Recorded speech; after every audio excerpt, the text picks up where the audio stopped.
I veliki pozdrav svima ljudi jer došli u novi video na ovom kanalu.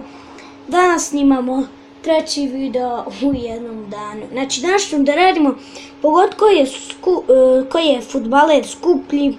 Čale, znači 99% nemoguće, samo 1% će vas pogoditi. Tako da video traje 2 minute zarez 8.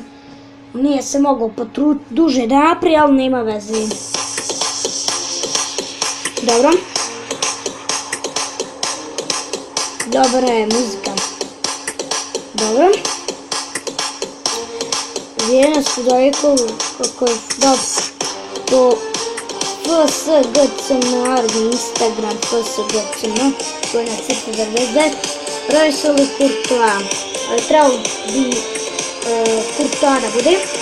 Da. Courtois naravno. Malo je preglasno. Aleksandro ili Ozil. Mislim da je Aleksandro. Ozil. Ja.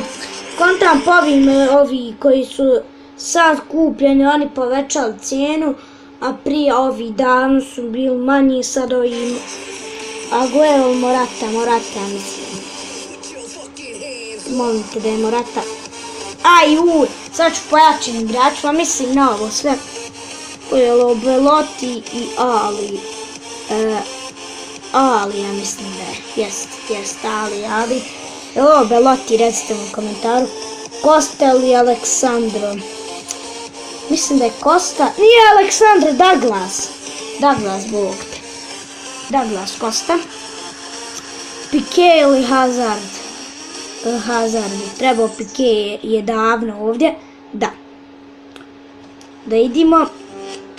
Suarez ili Kanté, mislim da bi trebao Suarez bi treba biti, da. Naravno on je jači igrač po svemu. Pogba ili Neymar, naravno, bog te.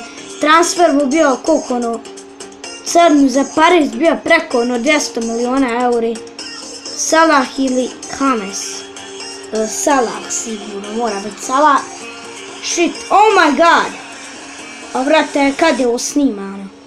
Ko je ovo? Lukaku ili Kompany? Lukaku bi ja trebao biti. Ali Kompany, jest. Okej. I to je to! Pa bog, to ovo je premalo bilo. Okej ljudi, znači, pogledajte, 2 minute i 45 sekundi. Znači, to je to od ovog videa, ostavite like i subscribe, a mi se vidimo u drugom.